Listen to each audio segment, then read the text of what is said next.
industri logistik, dari infrastruktur, punya banyak sekali isu-isu. Saking banyaknya saya juga, kalau kata orang Bandung, liar, banyak sekali persoalan, tapi saya bisa menangkap benang merahnya, Pak Menko, Pak Wamenhub, Pak Rektor. Jadi intinya begini, sepanjang terjadi disparitas pembangunan ekonomi, sepanjang itulah biaya menumbuhkan ekonomi nasional akan mahal.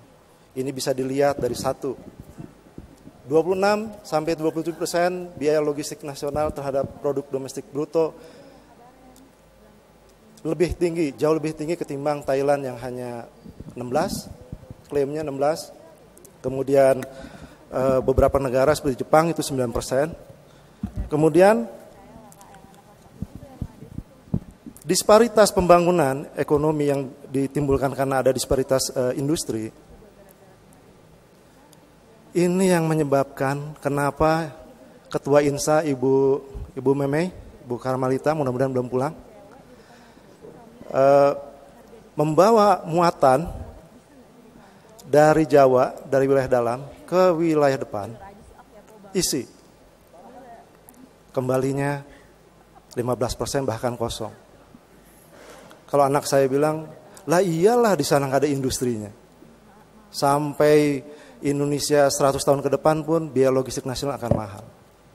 Lalu apa hubungan dengan MP3? MP3 itu sudah bagus, sudah punya guidance. Kita harus apa yang harus kita kerjakan ke depan? Cuma tadi ada kritik MP3 itu Pak Wali Kota dari Palu mengatakan, wah kami nggak didukung karena APBN itu nggak cukup untuk membangun di tempat kami. Lalu APBD kami juga nggak cukup. Lalu beliau punya gagasan dan sudah proven, ada saksi hidupnya. Kami tanpa APBD, tanpa APBN, kami bisa melakukan rekayasa keuangan. Caranya kami pinjam dari PIP atau SMI atau bahkan dari lembaga keuangan lain, sehingga dengan konsep bisnis yang kami kembangkan, kami bisa bayar balik itu pinjaman itu. Tepuk tangan buat Pak Wali Kota Palu. Selama ini saya di koran itu melihat Jokowi. Padahal di sini kita punya Wali Kota Palu yang menurut hemat saya jauh lebih smart daripada beliau.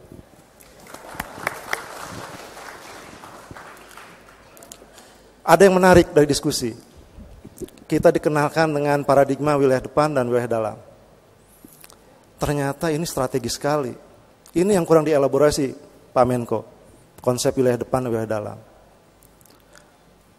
Kalau wilayah depan itu kita bangun, itu membangun NKRI.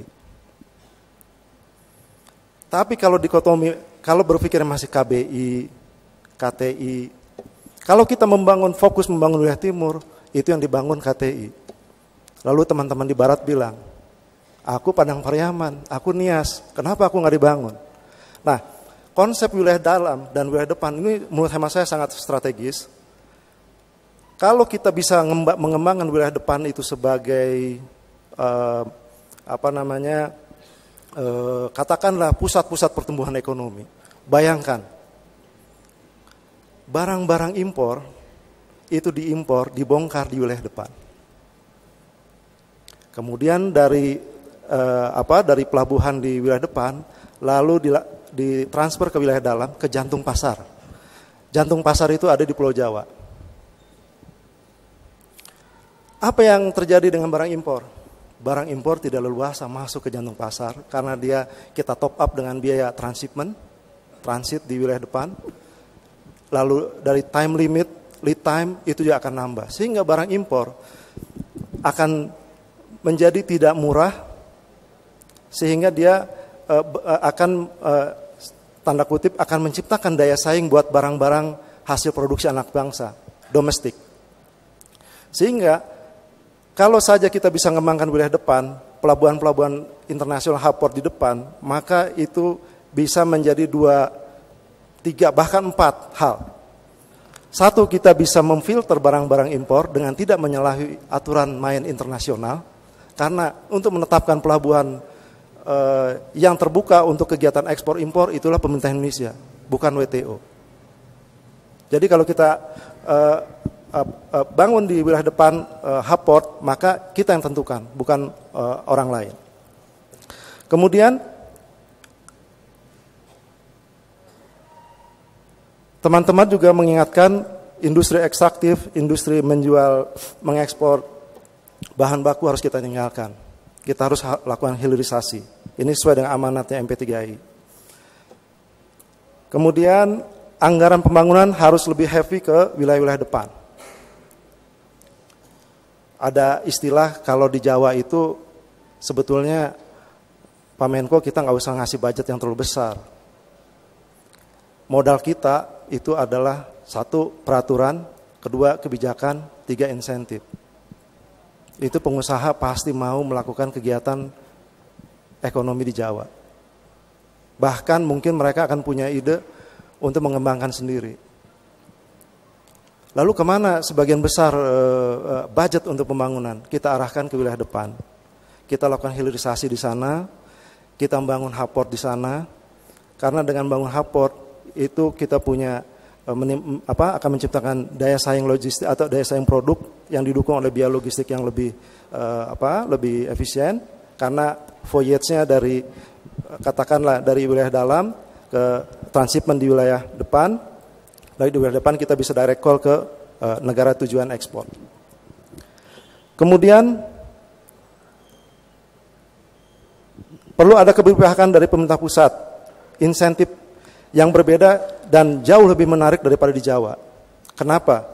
Karena tadi juga sempat dikatakan kalau investor yang waras, sekali lagi, investor yang waras, lalu diberi skema insentif di wilayah depan, katakan insentifnya 1, 2, 3, sampai 10. Di wilayah dalam, di Jawa juga sama, 1, 2, 3, sampai 10. Pertanyaannya, kalau investor yang waras akan pilih mana?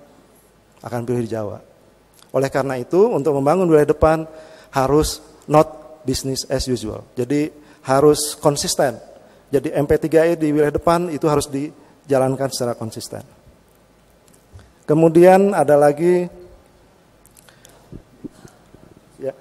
ya saya squeeze. Kemudian